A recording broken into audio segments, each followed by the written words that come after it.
Here's a low-tech heat hack in action. Pipe on a stand, 6 candles, small but mighty, are carefully placed in a line beneath the pipe's metal belly, each spaced 5 centimeters apart. Cold air dives in from the bottom, gets warmed in the belly of the beast, and rises out like a chimney. Watch that temp climb on the gauge and see the paper flutter. It's airflow you can feel. Final proof? Infrared says it's hot. DIY genius. He tightens a nut on a PVC pipe, then slides a metal sheet underneath. With 2 handles, he bends it perfectly into a tube. Smooth, strong, and ready. He mounts it under the roof, drops in a plastic nest guard, and boom, homemade gutter. Rain, leaves, no problem. It catches everything like a pro. Proof you don't need a store-bought fix to master the elements. I love these DIY projects. A man holds up a wooden frame and slides a metal pipe. He drills new hooks into the top and bottom of the wall, lining them up precisely. Then he threads the pipe through all the hooks, top and bottom, connecting the frame securely. With a quick twist, he locks the pipe ends in place using metal braces. The final reveal? A smooth, perfectly functioning sliding door. Watch this transformation unfold. A wooden box drilled with care. PVC pipe slides into place, ends peeking through. Cement begins to pour, wrapping around the form. Inner space left untouched. He pours steadily, filling every corner, letting the mix settle. A few taps against the sides help push out bubbles. Then, a spatula glides across the top, smoothing every edge, leveling the surface like glass. Box opened, and inside a handcrafted fountain emerges. Water drips from the center, splashing gently, bringing movement to stone. A perfect blend of form and function. Instead of a bit, it's a wood screw tracing soft grooves. Duct tape wraps the workspace, neat and snug. Even the pink one works. Glue fills the lines, slow and satisfying. A touch of filler, gentle pressure. Then we wait. The tape lifts easily with all residue. Sanding begins, making the surface smooth, seamless, and serene. The stone table, it's whole again. Tried this? 2 gears, 1 toothed belt, and nope, it just won't stretch. Hack time? Loop a strong string on the bottom gear, wrap around it, and then push it right through the belt and try to push the string down while stretching the belt. Boom! It slides on like butter. No struggle, no swearing. Just smart, fast, done. A wooden block rests on a table. A stickman is intricately carved into its surface. Hot liquid metal flows from a pan, filling the figure to the brim. It glows as it settles, locked into place. An electric sander glides across the surface, smoothing the metal flush with the wood. Then, a brush strokes on wood, impregnating agent, deepening the grain. A gleaming metal stickman embedded in rich wood. Meet the wildest lawnmower hack you've never seen. A man grabs an angle grinder and slaps on 2 wheels. Yes, wheels. Then zip ties onto the spinning plate. It's not a joke, it's genius. No blade, just zip ties whipping like a string trimmer. He flips it, grabs a broom handle, and boom, instant grip. Now he's slicing through grass like a backyard samurai. He starts with the outermost screw. Watch as the cabinet slides effortlessly from left to right. Next, it's the center screw's turn. A quick tweak, and the cabinet gently adjusts its height to perfection. Watch how it goes back when tightening. Last step, the tiny screws come in to dial everything in, locking the fit so it's tight and perfectly aligned. Got a gap under the door? Watch this clever fix. Sponge in, plank on, just to shape the space. Now fill it with cement. Scoop by scoop, it will reach the top, then even it out. Add zip ties and drop that tile plank on top. Lift, adjust, level, and boom. Seamless floor, pro finish. Just smart, simple DIY that actually works. A man pours gasoline into a jar packed with wine corks, saturating them fully. He sets the jar aside and fills his grill with a generous layer of charcoal. Then he pulls out a single soaked cork, places it in the center, and lights it. Instantly, the cork erupts into a strong flame. Within seconds, the surrounding charcoal catches fire, igniting evenly. Surprisingly simple. No fancy tools, just precision. A man places the first tile snugly in the corner, then sets another beside it, using a simple wooden 90-degree angled tool to check alignment. Tile by tile, he builds a chessboard pattern. Once the grid is complete, he pours white stone chips into the empty spaces. Then he sprays the entire surface with transparent glue. And the final result is a stunning, perfectly aligned mosaic that looks professionally done.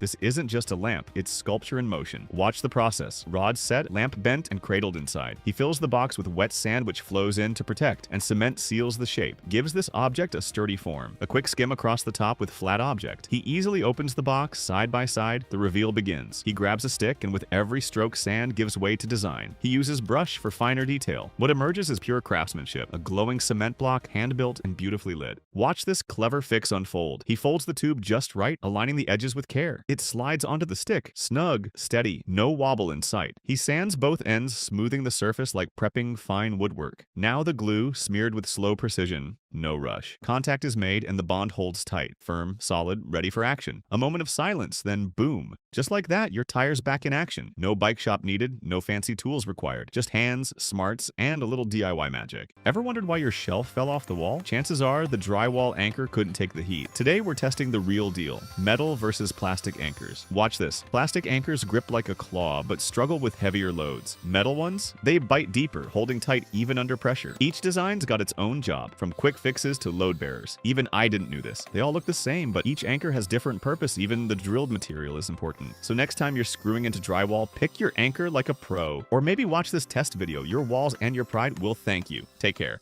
Every cut in this stool tells a story, one that started years ago in my dad's workshop. He was a professional wood sculptor, always surrounded by the hum of tools and the scent of fresh cedar. When I turned 12, he handed me a chainsaw and said, "Respect the blade, and the wood will respect you." From that day on, I practiced under his watchful eye, learning not just technique, but patience. Now, carving stools like this feels second nature. And through it all, thankfully, not a single incident, just wood, skill, and a quiet rhythm that never left me. Sometimes I still hear my dad's voice in the hum of the blade, reminding me that every cut is a conversation.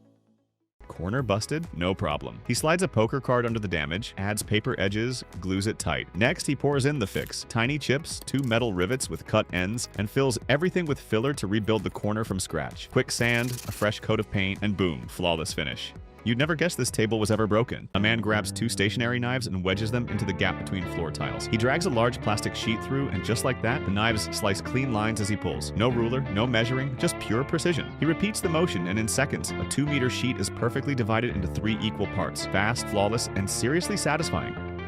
My grandfather was a carpenter with a restless mind, always dreaming up clever fixes and new ways to shape the familiar. He'd screw a jigsaw to a wooden block, flip it upside down, and spin it like a lathe. From scrap wood, he'd carve unexpected beauty with nothing more than instinct and grit. Watch closely, those cuts aren't rushed. A subtle twist smooths the blade's path, and a tap sets the piece free, ready for the next step. He'd reach for the chisel, treating it like a brush. Each motion precise, each groove intentional. A final spin, and the shape emerges, a half bowl maybe. But it's more than that. It holds the weight of a memory, shaped by hands that turned craft into legacy. This bowl reminds me of him, always experimenting in his workshop. Who knew a screwdriver could do all this? He pulls a spring upward using a wrench for support. Genius. Then pops off the rail lever like it's nothing. Once again, he only uses a screwdriver and some knowledge. It's time to dismantle the brake support. He tucks it in, and with a gentle push, it's gone. And with just that same screwdriver, he presses the brakes right back in. One tool, endless possibilities.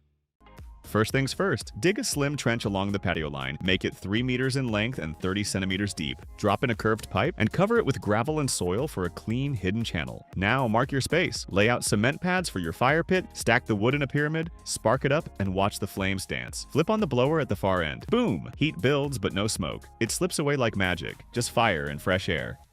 When my grandmother passed, my grandfather changed. He locked himself away in his garage, his sanctuary, where the scent of sawdust softened the ache. I was just a kid then, but I didn't want him to be alone. So I'd sit beside him, legs swinging from a stool, watching him shape wood with quiet focus. One rainy afternoon, he beckoned me closer. "Want to see something clever?" he said, voice low but warm, like a whisper pulled from memory. He rolled up his sleeves and set to work, guiding me step by step. First, he mounted a drill bit under the press, slow and steady, letting the dowel spin smooth and true, like it had purpose. Then, with practiced hands, he sliced it neatly in half and drove a tiny nail straight through the center. "This little guy," he said, holding it up, "is how you get perfect drill marks. No rulers, no pencil lines." That trick wasn't just about joinery, it was precision, born from pain and passed with love. Watch this. He slides in a plank and screws it down. Solid base, done. Then comes the genius part. Transparent duct tape goes over the hole, and he traces the edges with a marker. Precision matters here, so be cautious to mark the corners precisely. Peels it off, slaps it on a plaster sheet, cuts it out, and boom, the patch fits like a glove. Extra screws so everything holds tight. Just smart DIY that looks pro level.